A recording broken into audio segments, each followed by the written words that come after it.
Ang pandemic na ating nararanasan sa buong mundo, sa ating bansa, ay malaki po ang impact at epekto sa ekonomiya ng bawat bansa. Siyempre sa kasalukuyan ay marami pong mga kumpanya, mga negosyo ang sarado.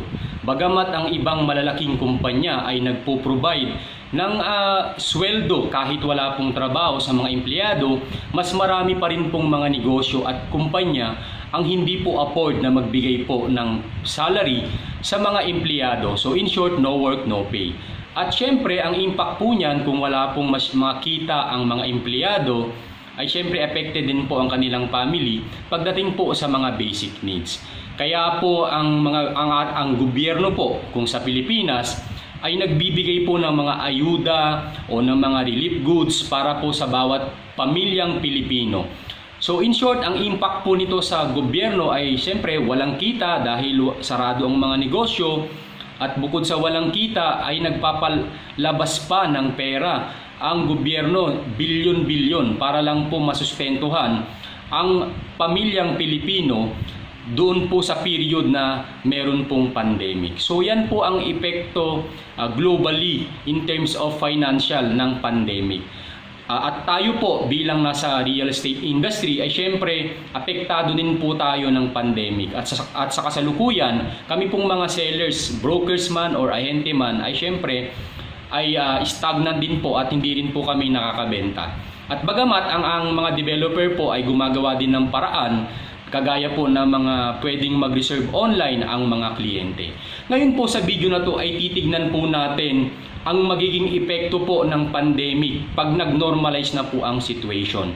Kung ngayon po karamihan po ay paralyzed, wala pong mga transactions, ano kaya ang magiging epekto nito pagkatapos po ng pandemic sa real estate industry? At para masagot po natin yan ay magbibigay po tayo ng mga facts, explain po natin dito yung mga iba-ibang property sector, depende po sa price range ng mga bahay.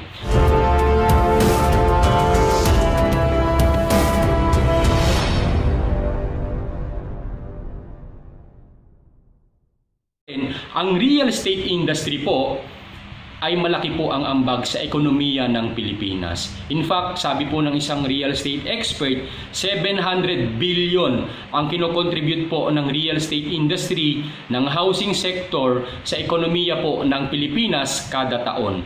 At bukod dyan, alam niyo po ba na ang paggawa ng isang bahay ay may tinatawag tayong multiplier effect. Kumbaga sa isang bahay po na pinapagawa, mga 50 to 60 families po ang nakikinabang.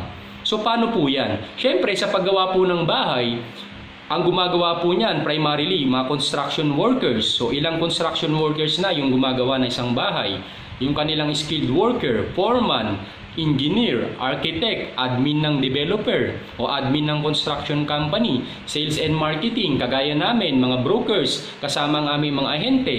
Yung supplier ng construction materials nung paggawa ng bahay, syempre doon sila kumikita at syempre may mga empleyado yon. Nakikinabang yung negosyo nila, syempre yung mga empleyado ay sumusweldo doon sa construction materials na supplier na yon. So ganyan po kadami ang natutulungan ng housing sector. At syempre pagdating po sa housing sector, iba-iba po ang classification at tawag po sa housing, depende po sa price range ng binibili or binebenta ng developer. So ang pinakamababa po na housing ay yung tinatawag po natin na socialized housing. Pag ang presyo ng bahay ay nasa 450 to 500 and below, yan po ay tinatawag natin na socialized housing. Pag above that, above 450, 500 hanggang 1.2 to 1.7 million, economic housing po ang classification doon. Based po sa Philippine Board of Investment na classification. Now, pagka po ang presyo ng bahay ay 1,250,000 to 1.7 hanggang 3 million, yun po yung tinatawag natin na low-cost housing. So, socialized, economic at low-cost housing, ito po yung property sector na affordable housing. Note po later on na bakit po natin siya pinag-combine yung tatlo in terms of classification. So, mamaya po i-discuss po natin. Pag ang presyo po ng bahay ay 3 to 6 million, yan po yung sa mid-cost housing. At syempre, pag above 6 million, high-end housing po ang classification yan. Based po yan sa classification Philippine Board of Investment at syempre yung sa HUD-C sa pagdating po sa housing. So, ngayon po, yung nasabi ko kanina, socialized economic at low-cost housing, ang property sector po na to, nandito po yung tinatawag natin na backlog sa housing. Housing demand, in short. So ano po ito? Ito po yung mga walang bahay, nangangailangan ng bahay, may capacity bumili ng bahay, pero hindi pa po bumibili ng bahay. Based po sa 2011 na data, nasa 3.9 million units, 3.9 million families po ang nangangailangan ng pabahay pagdating po sa affordable housing, socialized, economic, sa low-cost housing. At yung recent po na nakita natin sa internet na data, nasa 6.5 million ang housing backlog, 2015 yata yon. So in short, tumataas po yung housing backlog. So pag sinabi nating backlog, ito po yung existing housing demand, hindi pa po kasali dito yung mga current housing demand. At ang napoproduce in terms of production, yung backlog plus current demand, in comparison po sa pinoproduce, yung supply ng mga housing developer, masyado pong mababa. Kaya hindi po masyadong nababawasan ang housing backlog sa Philippines. Pero pagdating po sa mid-cost saka po sa high-end, wala pong wala na pong demand dyan. So wala na pong housing demand dyan. Kumbaga, ang bumibili dyan ay either second home na nila, third home na nila, o di kaya po for investment purposes na po nila.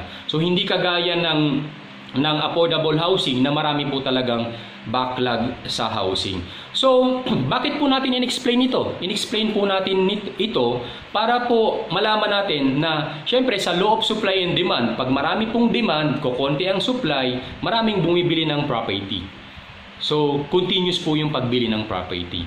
So, in relation po sa pandemic, short term po ang magiging impact po sa pagbili ng tao kahit po may demand. Kasi po, kahit nangangailangan ka na ng bahay, gusto mo nang bumili ng bahay, pero dahil nga nagkaroon ng pandemic, syempre meron kang pagbabago ng prioritization sa kasalukuyan or even pagkatapos ng pandemic.